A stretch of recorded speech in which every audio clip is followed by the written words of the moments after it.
कहानी की शुरुआत होती है एक सपने से। काफका एक अजीब सपना देख रहा होता है जिसमें वह और मीना किसी अनजान शहर से भाग रहे होते हैं। तभी अचानक आसमान में अलार्म बजने लगता है और एक विशाल काइजू शहर पर हमला कर देता है। चारों तरफ तबाही मच जाती है। मीना डर जाती है, लेकिन काफका उसे भरोसा देता है कि सब कुछ ठीक हो जाएगा। तभी डिफेंस फोर्स वहां पहुंचती है और चारों तरफ धुआं फैल जाता है। उसी धुंध में मीना खो जाती है और काफका देखता है कि डिफेंस फोर्स ने उसे घेर लिया है। मीना उसे काइजू नंबर 8 कह रही होती है और तभी उसका सपना एक भयानक रूप ले लेता है। फोर्स जब उस पर हमला करती है तो काफका खुद पर काबू खो देता है और एक विशाल काइजू में बदलकर शहर को नष्ट करने लगता है। तभी उसकी नींद टूट जाती है। यह सब एक सपना था। अब हम देखते हैं कि काफका डिफेंस फोर्स के हेडक्वार्टर्स में है।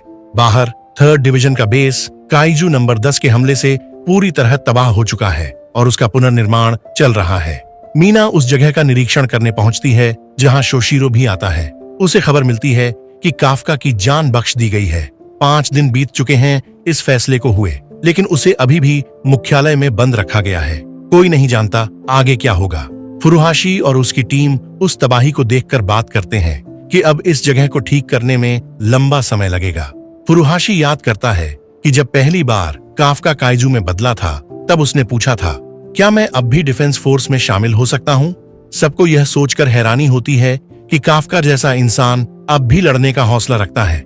फुरुहाशी कहता है, अगर मैं उसकी जगह होता तो शायद 1 साल सदमे में ही गुजर जाता, लेकिन काफका को कोई नहीं रोक सकता। दूसरी ओर इचिकावा यह तय करता है कि वह खुद को और मजबूत बनाएगा ताकि काफका को किसी भी स्थिति में बचा सके। अब दृश्य बदलता है। डिफेंस फोर्स के हेडक्वार्टर्स में किकोरू सभी के संदेश पढ़ रही होती है। वह मन ही मन सोचती है कि उसे और मजबूत बनना होगा ताकि अगर कभी काफका अपने नियंत्रण से बाहर हो जाए तो वह उसे रोक सके। तभी उसके पास 1st डिवीजन का वाइस कैप्टन इजी आता है। दरअसल किकोरू को अब 1st डिवीजन में ट्रांसफर कर दिया गया है।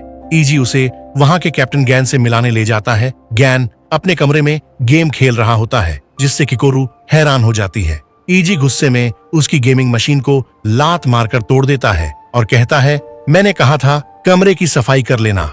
गैन हंसकर जवाब देता है, मेरी मर्जी। दोनों में बहस होती है, लेकिन अंत में इजी उसे किकोरू से मिलाने ले जाता है। किकोरू गैन के लापरवाह रवैये से हैरान होती है, पर फिर याद आता है कि यही व्यक्ति 1st डिवीजन का कैप्टन है। वह तुरंत सलाम करके अपना परिचय देती है। इसी बीच काइजू अटैक का अलर्ट बज उठता है। गैन तुरंत अपनी टीम को तैयार करता है और किकोरू से कहता है कि वह साथ चले ताकि वह असली लड़ाई देखकर सीख सके। अब हमें 15 मिनट पहले का दृश्य दिखाया जाता है। समुद्र के पास कुछ लोग एक विशाल काइजू को उभरते हुए देखते हैं। डिफेंस फोर्स को इसकी जानकारी मिलते ही 1st डिवीजन को लड़ाई के लिए भेजा जाता है।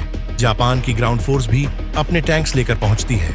अलर्ट बजते हैं, हथियार काइजू पर लॉक किए जाते हैं और मिसाइलें दागी जाती हैं। लेकिन काइजू अपने बचाव में एक ब्रिज उड़ा देता है और दिशा बदलकर शहर की ओर बढ़ता है। गैन तुरंत रणनीति बदलता है और अपनी टीम को हमला जारी रखने का आदेश देता है। हेलीकॉप्टर से किकोरू यह सब देख रही होती है। गैन उससे कहता है, मैं तुमसे सिर्फ एक चीज चाहता हूँ, अपनी अपराजेय शक्ति दिखाओ। इतना कहकर वह हेलीकॉप्टर से कूद पड़ता है। अपने हथियार से काइजू के अंदर घुसकर उसे अंदर से फाड़ देता है। काइजू का कोर नष्ट हो जाता है। किकोरू यह देखकर दंग रह जाती है और उत्साहित भी। थोड़ी देर बाद गैन अपनी जीत की खबर देख रहा होता है। अखबारों में मीना की बड़ी तस्वीर छपी होती है और वह ट्रेंड कर रही होती है। गैन फोन नहीं उठाता क्योंकि वह इजी और ईसाओ की मीटिंग में नहीं जाना चाहता। इजी जबरन आकर उसे लात मारकर उठाता है। चलो मीटिंग है। दूसरी ओर काफका एक्सरसाइज कर रहा होता है। वह सोचता है कि अब उसे अपनी वर्थनेस कैसे साबित करनी है। तभी उसे डिफेंस फोर्स के अधिकारी बुला लेते हैं। सब डायरेक्टर इसाओ के ऑफिस में पहुंचते हैं जहां गैन पहले से मौजूद होता है। इसाओ कहता है, अब हमें और मजबूत योद्धाओं की जरूरत है। काइजू नंबर 9 इंसानी रूप ले सकता है और काइजू नंबर 10 ने जानबूझकर हमला किया था। इसका मतलब है कि काइजू बदल रहे हैं। अगर हम भी नहीं बदले तो एक दिन वे हम पर भारी पड़ जाएंगे। वह काफका से कहता है, अगले मिशन में अपनी वर्थनेस साबित करो। अगर नहीं कर पाए तो तुम्हारी डिफेंस फोर्स में कोई जगह नहीं। गैन इस बात से नाखुश होता है, मुझे यह आइडिया पसंद नहीं है, मैं अकेला ही काफी हूँ। लेकिन इसाओ कहता है, अगर तुम सोचते रहोगे कि सब कुछ अकेले संभाल सकते हो तो काइजू हमें खत्म कर देंगे। गैन तर्क देता है, अगर यह काइजू इतना शक्तिशाली है तो इसे हथियार बना दो। काफका दृढ़ होकर जवाब देता है, मैं अभी नहीं मर सकता, मुझे उनके लिए जीना है जिन्होंने मुझ पर विश्वास किया, और उस वादे को पूरा करना है जो मैंने अपनी दोस्त से किया था। इसलिए मैं आपकी डिवीजन को ज्वाइन कर रहा हूँ। इस पर गैन चुप हो जाता है। मीना दूसरी ओर शोशीरो के साथ ट्रेनिंग शुरू करती है, जबकि किकोरू अपनी माँ की याद में नई शुरुआत करती है। इसाओ एक गुप्त लैब में जाता है जहाँ काइजू पर प्रयोग किए जा रहे होते हैं। तभी शहर में अचानक एक भूकंप आता है, धरती फट जाती है और बीच शहर में एक विशाल गड्ढा बन जाता है। लोग घबरा जाते हैं। कैमरा धीरे धीरे उस खड्डे के ऊपर रुकता है और इसी के साथ यह एपिसोड समाप्त होता है।